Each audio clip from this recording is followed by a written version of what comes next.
In 1989, this man appeared in his first TV commercial and became America's grandfather. By the 1990s, 90% of Americans knew his face. But today, the chain he built from a single Columbus storefront is closing hundreds of locations, and sales just plunged 11% in a single quarter. The brand that once dared to ask, "Where's the beef?"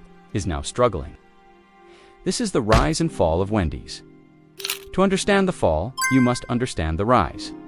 It starts with a high school dropout who was told he'd never amount to anything. Dave Thomas was raised by his grandmother, Minnie, in Maine. She taught him his lifelong mantra: never cut corners. That's why Wendy's burgers were square, literally hanging over the bun to show they didn't cut corners. But first, Dave worked with Colonel Sanders. By 1968, Dave had increased KFC sales so much that he used his $1.5 million share to fulfill a childhood dream. On November 15, 1969, the first Wendy's old-fashioned hamburgers opened in Columbus, Ohio. The name, his daughter Melinda's. In 1970, he introduced the pickup window, the drive-thru. It became the catalyst that propelled Wendy's into a national phenomenon. By 1985, Wendy's had 3,000 locations. They weren't just growing, they were innovating with salad bars, baked potatoes, and the super value menu.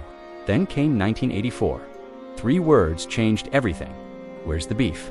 The campaign was so massive, it became a cultural force. In 1989, Dave Thomas became the face of the brand. Folksy and charming, he starred in over 800 commercials as America's most beloved CEO.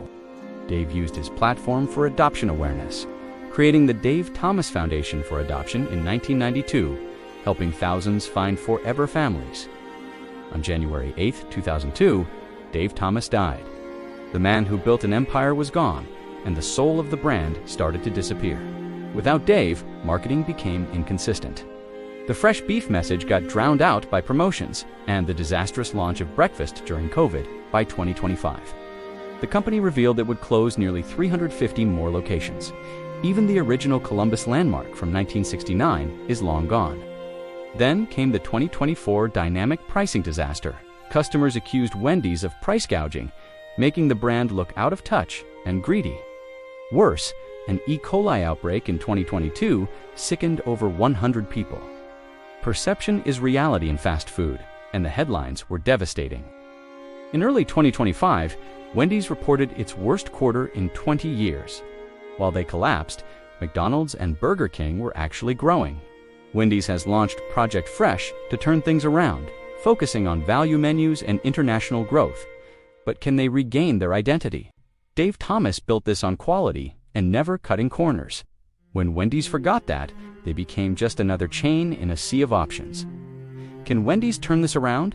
Drop your thoughts in the comments. Subscribe for more brand deep dives. This is Burn Rate.